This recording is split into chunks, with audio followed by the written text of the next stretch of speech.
I'm so far behind, I think I'm first. Um, I want to talk about what it means, why. I guess I'm going to talk about my psychology a little bit, and I'm going to be honest with other Americans. Um, the way that I am, it was made.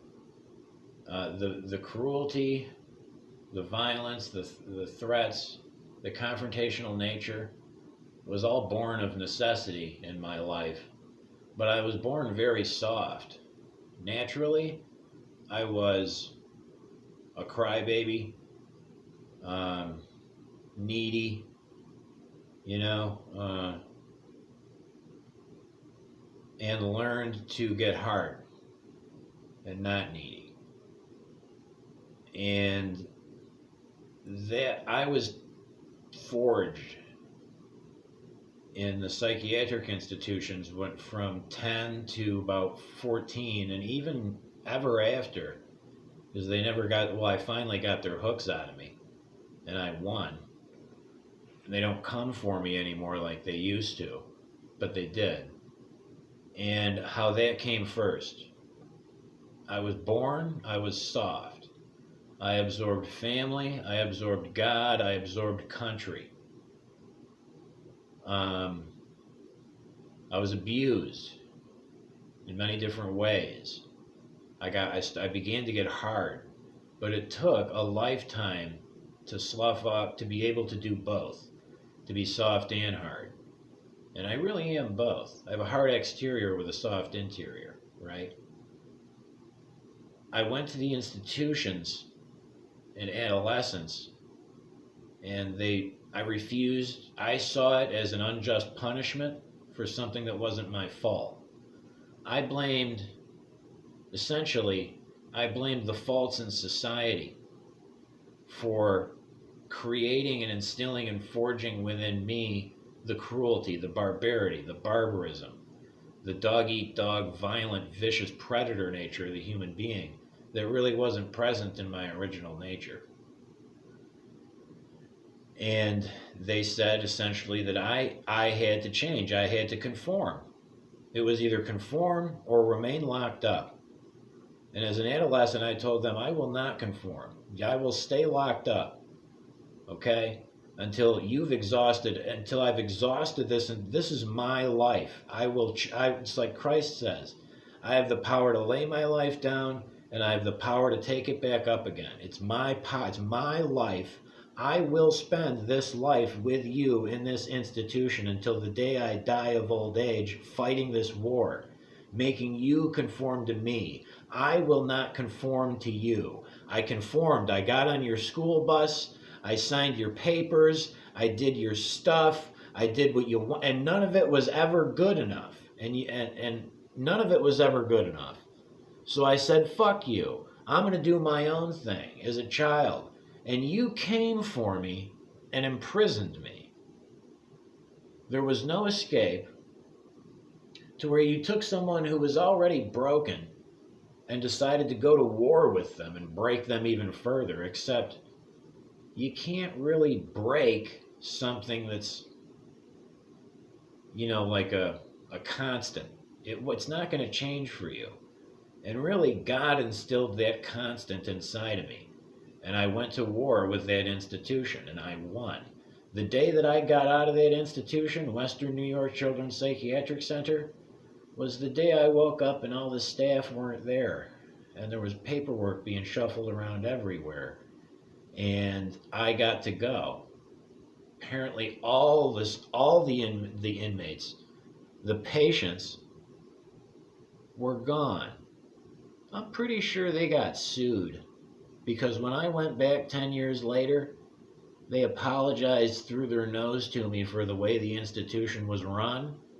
And then to cover their own ass, they didn't give me my records that I requested, which is their legal obligation to do so.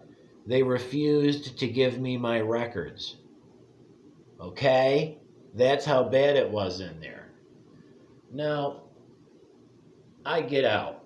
I get told by Christine Jurgens, my psychiatrist, like I told you in the last video, that she has ruined my life because of the way that I acted towards her in that institution. She had the power to ruin my life on my permanent record, and she chose to do so because she didn't appreciate how that patient treated her. Very unprofessional, very personal. I made it so personal with them. So that was the gauntlet that was laid down. But that came first. There were no friends. There were no girlfriends. There was no winning a popularity contest. There was no going to prom. There was no prom at all. There was none of that. I didn't conform, remember? Everybody else did. All the other Americans that didn't get that painful upbringing where you're denied what you need into your adulthood, into perpetuity, they conformed, they went along with. And now everybody doesn't give a fuck. That's everybody's thing. They think it's cool. It's the most status quo bullshit I've ever heard.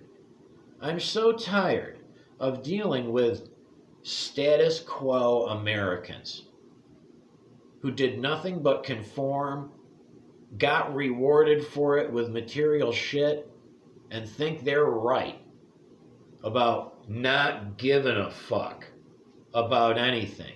Being an apathetic, useless fuck. What if the fucking Chinese invade California and I'm over here on the East Coast? Am I supposed to, quote unquote, not give a fuck? How about when it happens to them, though? You see, because everybody conformed to something that's not inherently American. It's not American values. It's the opposite, that they ended up selling their souls out for material shit and advancement for. Well, now it's biting them in the ass. Every time I turn around, it's some sob story about some American who didn't know any better, probably because they didn't give a fuck, and they're so cool, getting done wrong by the system.